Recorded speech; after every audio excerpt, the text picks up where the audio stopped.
Ma Durga, Mahishasuramardini, a name she received because she slayed the Danav, Mahishasur. But you know how we tend to skip and miss out on a lot of things in our day-to-day life?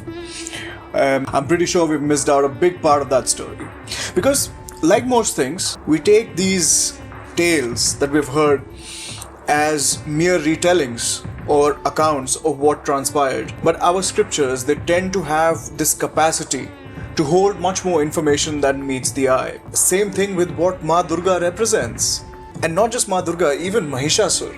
Well, if you look at it from one perspective, you might see Mahishasur was a Danav. A Danav is evil and he represents everything evil. But I think there are more layers that we can unfold, that we will try to unfold today. So let's understand why Ma had to take this form and who this Danav really was.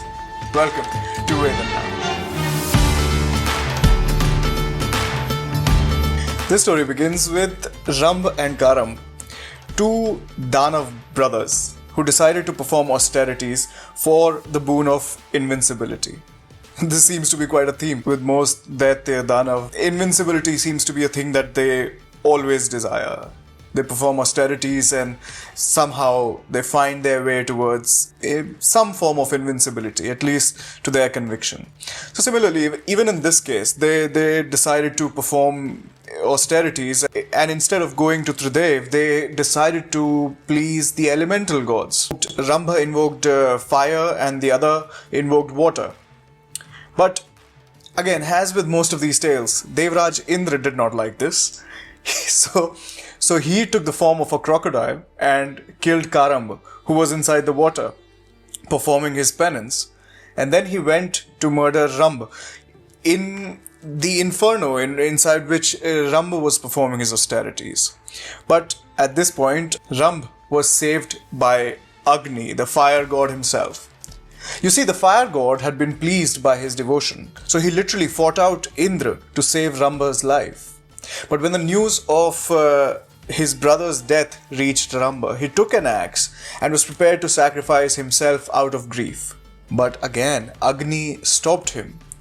Pleased by his absolute devotion, he offered Rambha a boon, and Ramb asked for a son. A son who could not be killed by any god, any demon, or any man. A son who would be invincible. The boon was granted, and later Ramb met a Mahish, a she-buffalo, and fell in love. And from their union, a son was born. I'm pretty sure you can guess it by now. This son was Mahishasur because he was born from the culmination of Rambha and Mahish, a she-buffalo. But I think here is where we find the hidden meaning. See, Mahishasur is born from the union of a demon representing boundless ambition and an animal representing brute, untamed nature. Ambition fused with primal instinct. This is the perfect metaphor for the birth of the untamed ego, the ahankar. So now, empowered by his boon, Mahishasur, the ego did what the ego always does. He sought to conquer everything. He seized the netherworlds, then the earth, and finally the heavens. He cast out the gods. See, this is what happens when the ego takes control.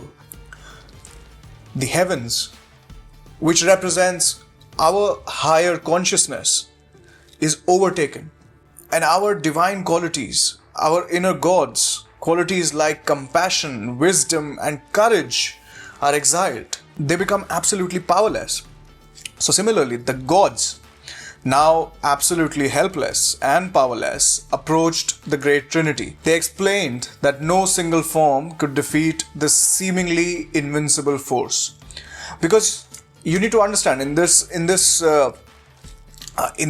duration, Mahishasur also went and did penance to seek a boon from, because he was so filled with ego and he was so confident in his ability.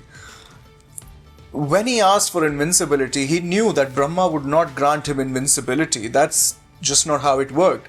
So he needed to find a loophole, just like Hiranyakashipu did. But unlike Hiranyakashipu, Mahishasur was an amalgamation of a demonic entity and brute, untamed primal instincts. So he thought in his mind the only way to circumvent death is to ask for a boon that he can only be killed by a woman. Because that's how low he thought women were.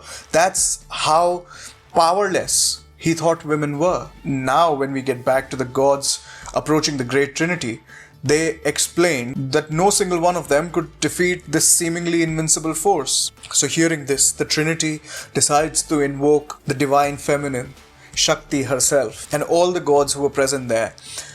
They essentially crafted this form of Ma out of their own essence. Bhagwan Shiv sculpted the face, while Bhagwan Vishnu sculpted the arms. Lord Brahma was sculpting the feet. Now, from the willing contribution of all the exiled divine qualities, a single, complete goddess manifested, Durga.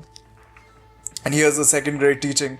If Mahishasur is the all-powerful ego, then Durga is the unified, holistic self. She's not just one quality, she's the totality of all of our divine parts, intellect, will, courage, compassion, brought together into a single focused power. The gods then armed her, each giving their greatest weapon.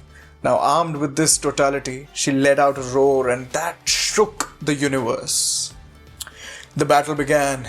Durga annihilated Mahishasura's armies. So finally the demon king faced her and he began to shapeshift. That was one of his powers, ego's greatest trick. Ego can appear in different forms that you wouldn't expect it to appear. To survive, it constantly changes its form. One moment it is anger, the next it is pride. After that it is victimhood, then despair, then arrogance. It is never the same enemy twice. But Durga, the unified self, was not fooled. She countered his every move with divine precision. In the final moment, as he took his true form of the giant buffalo, representing the brute, untamed force, she pinned him to the ground, and with a final, decisive stroke, she ended his reign forever. This story, then, is not just an ancient battle. It is a timeless story of the war within. It teaches us that ego, the Mahishasura inside us, which seems so invincible and takes so many forms, only be overcome when we stop fight with our fragmented parts. It is only defeated when we invoke the unified total power of our true divine self, our inner Durga. So if you want to continue exploring the hidden meanings with these powerful stories, I invite you to subscribe.